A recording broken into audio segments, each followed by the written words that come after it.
नमस्कार। कल मैंने आपको जेआईसी के पहले कड़बक जो आपके सिलेबस में लगा हुआ है उपशास्त्रीय प्रथम वर्ष में, उसकी व्याख्या आपको समझाई थी, बताई थी, जेआईसी का परिचय भी दिया था। उसी को आगे बढ़ाते हुए आज हम दूसरे कड़बक पर चर्चा करेंगे। देखिए, मलिक मोहम्मद जेआईसी का जैसे मैंने आपको परिचय दिया था और उनके प्रमुख कृतियों के बारे में बताते हुए कहा था कि उनकी प्रमुख कृतियां हैं पद्मावत, अखरावट और आखिरी कलाम।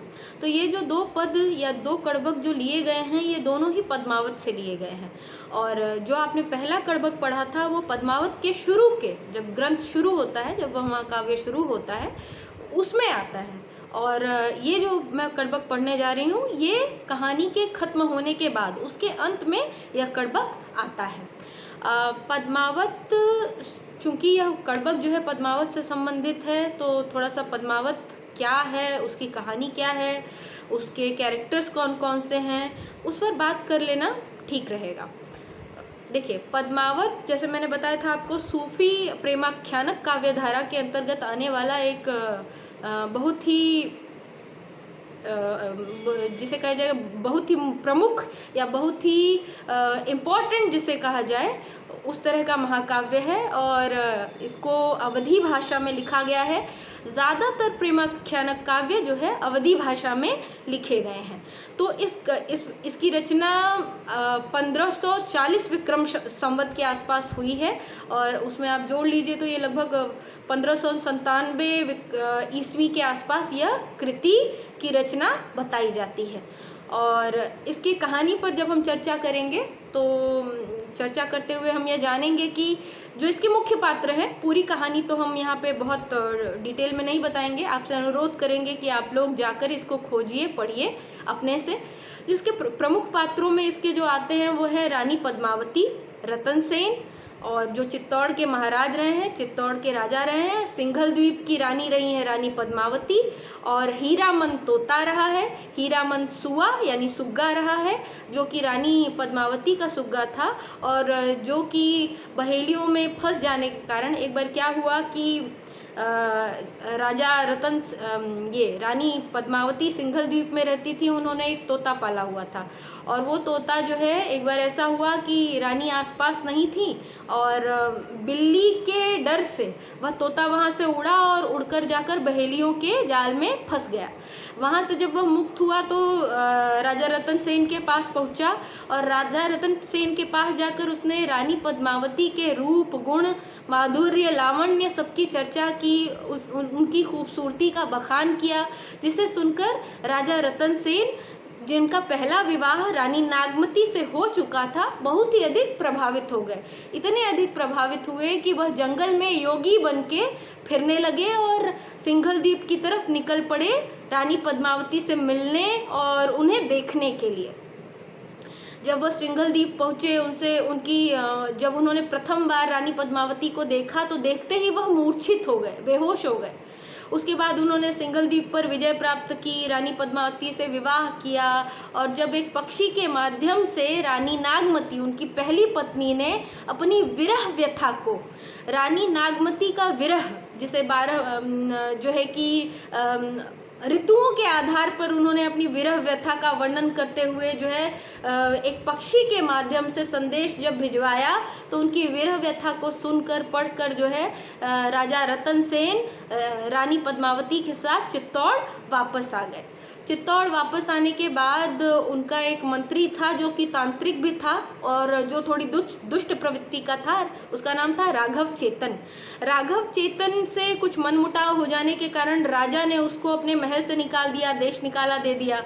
अब राघव चेतन ने यह ठान लिया कि वह राजा को बर्बाद करके रहेगा, रानी को नीचा दिखा के रहेगा, इसलिए वह उनके दुश्मन अलाउद्दीन खिलजी के पास जा पहुंचता है और अलाउद्दीन खिलजी के सामने जाकर वह रानी पद्मावती के रूप का, गुण का इतना बखान करता है कि राजा जो अलाउद्दीन खिलजी है वह चित्तौड़ पर हमला करने के लिए मजबूर हो जाता है। वह चित्तौड़ पर हमला करता है, रतन सेन को बंदी बनाता है और बदले में ये शर्त रखता है कि यदि रानी पद्मावती को भेज दिया जाए उसके पास, उसके हरम में, तो वह जो है उसे छोड़ देगा या बख्श देगा। लेकिन फिर जो है इसी में गोरा बादल की लड़ाई का प्रसंग भी आता है, उसको छुड़वाने, उनको राजा रतन सेन को छुड़वाने के क्रम में। और अंततः जो है कहानी और आगे लंबी है, लेकिन अंततः यह होता है कि राजा रतन सेन मृत्यु को प्राप्त होते हैं और उनके मृत्यु को के प्राप्त होने के पश्चात जो दोनों रानियां हैं, रानी नागमती और रानी पद्मावती, दोनों ही सती प्रथा, क्योंकि उस समय रजवाड़े वगैरह में राजस्थान में उस समय सती प्रथा का था, तो वो दोनों ही चितारोहण कर लेती हैं, चिता पर पति के साथ समाहित हो जाती हैं, भस्म हो जाती हैं। और इस प्रकार इस कहानी का अंत होता है। देखिए, सूफी काव्य में जो नायिका है उसको ईश्वर के समान देखा गया है, यानी नायिका जो है वही ईश्वर है, वही अल्लाह है, वही मालिक है। और जो नायक है, जो उसकी खोज में भटक रहा है, वह भक्त है।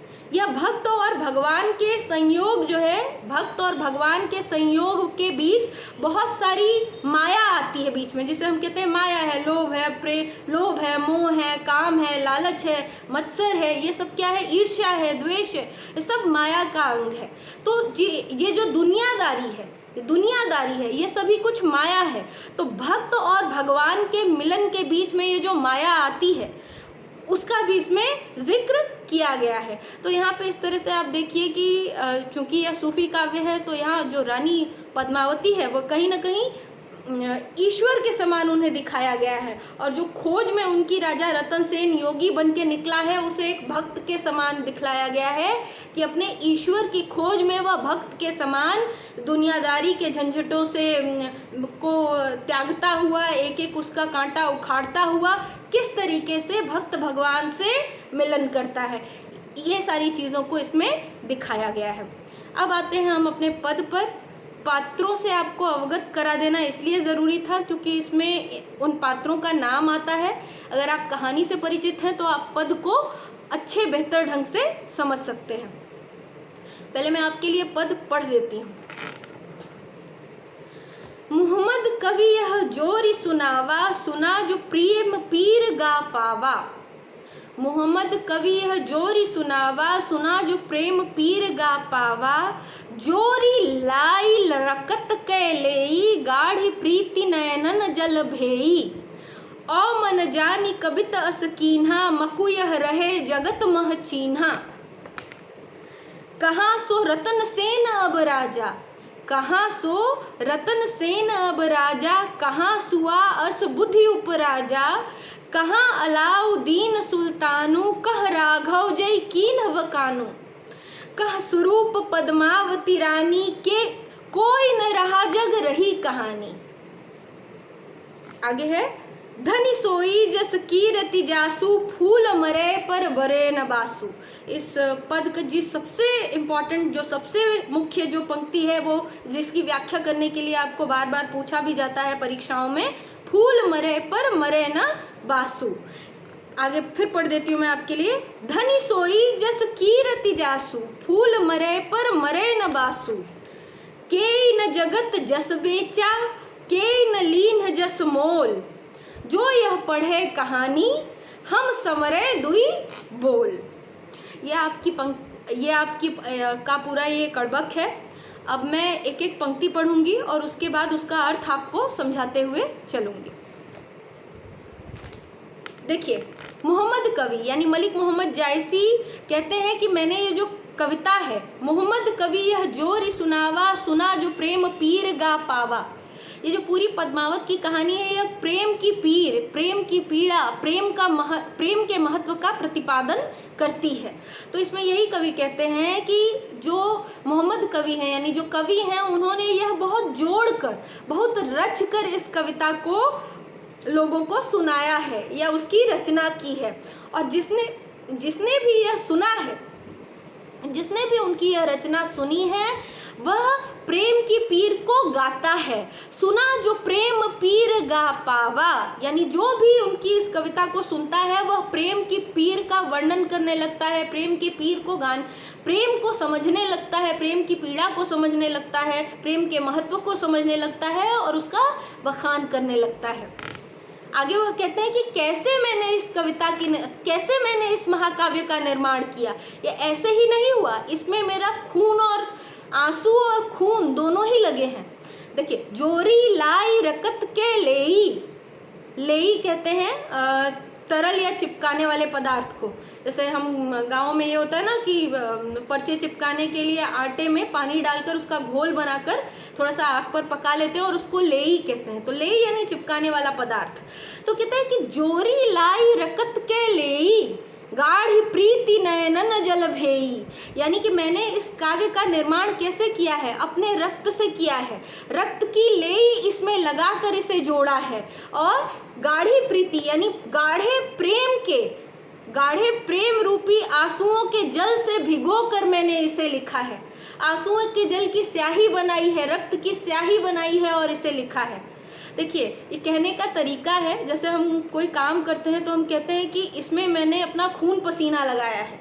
तो खून पसीना यानी कवि ने भी इसको अपने गाढ़े प्रेम के रक्त से, गाढ़े प्रेम के आंसुओं से भर कर तब इस काव्य की रचना की है। यानी ऐसा नहीं है कि उन्होंने कुछ पलों में ही या कुछ दिनों में ही इसे बतौर कहानी की तरह लिखकर ख़त्म कर दिया हो। इसको लिखने के क्रम में वह कई अनुभूतियों से गुजरे रहे होंगे, कई चीज़ों को उन्होंने महसूस किया होगा।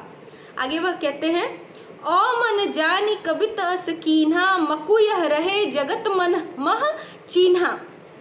कवि कहते हैं कि मैंने यह काव्य की रचना बड़े ही जान के की है, जान सूझ कर समझ कर की है। ओ मन जानी कबित अस कीन्हा, यानी कि मैंने अपने मन में जान कर ही यह कबित ऐसा किया है, यानी बनाया है।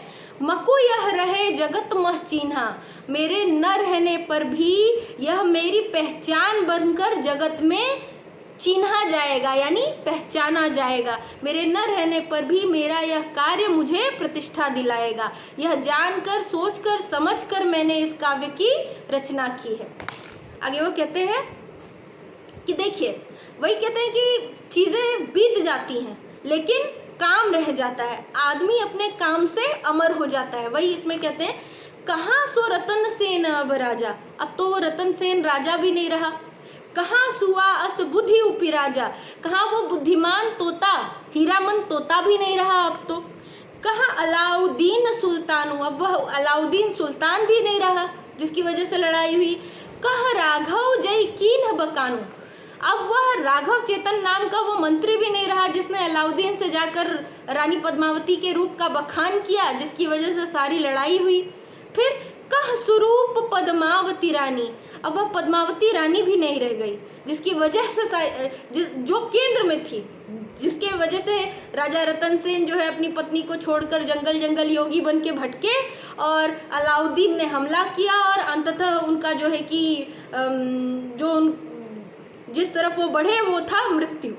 तो आगे कोई नहीं रहा, न अलाउद्दीन रहा, न राघव चेतन रहा, न सुआ रहा, न राजा रतन सेन रहे, कोई भी तो नहीं रह गया। फिर क्या, कोई न रहा जग रही कहानी, यानी कोई नहीं रह गया जग में, सब मर गए, सब चले गए, केवल कहानी बची रह गई। फिर आगे, धनी सोई जस कीरति जासू, फूल मरे पर मरे न बासु। अब इसकी व्याख्या देखिए आप, वह व्यक्ति धन्य है, वह व्यक्ति बहुत ही धन्य भाग्य वाला है जिसकी कीर्ति ऐसी है जैसी कि फूल झर जाए बावजूद उसके जैसी सुगंध बची रहती है, वैसे ही वह मनुष्य धन्य है जिसके चले जाने, जिसके मर जाने के उपरांत भी उसकी कीर्ति बची रहती है। यानी मनुष्य की कीर्ति, मनुष्य की प्रतिष्ठा, मनुष्य का यश, उसके द्वारा किए गए काम वो सुगंध के समान है और उसके न रहने पर भी वह जगत में व्याप्त रहते हैं, उसे प्रतिष्ठा दिलाते हैं और उसे अमर करते हैं। उसी प्रकार जिस प्रकार फूल अगर झर भी जाता है, फूल अगर मर भी जाता है तो भी उसकी सुगंध व्याप्त रहती है। आगे, के न जगत जस बेचा, इस जगत में न किसी ने जस यानी यश को बेचा है, कई न लीन जस मोल, न किसी ने यश को खरीदा है।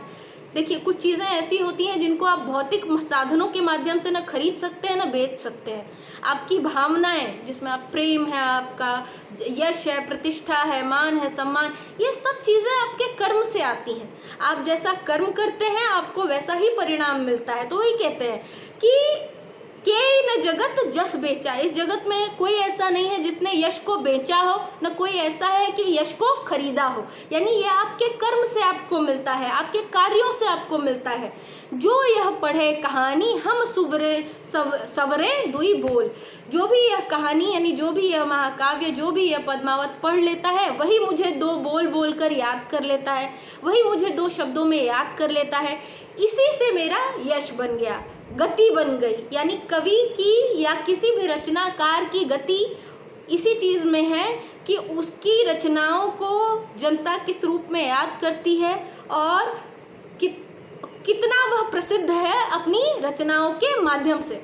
अब देखिए न वाल्मीकि हैं न तुलसीदास हैं, कोई नहीं है। उनके समय में और भी तो लोग रहे होंगे लेकिन किसी को हम नहीं जानते, लेकिन हम वाल्मीकि को भी जानते हैं, हम तुलसीदास को भी जानते हैं। क्यों जानते हैं? क्योंकि उनकी रचनाओं ने उन्हें अमर बना दिया। उनके द्वारा रचित रामायण और रामचरितमानस ने जो जन जन के मन में व्याप्त है उसके कारण वह जो है अमर हो गए या प्रतिष्ठित हो गए। तो उनकी रचनाएं ही सुगंध बनकर आज भी जो है संसार में परिव्याप्त हैं। आशा करती हूँ आपको यह पद समझ में आया होगा। आप इसे पढ़ें और यदि आपका कोई प्रश्न है तो आप मुझे कमेंट में लिखकर पूछ सकते हैं। धन्यवाद।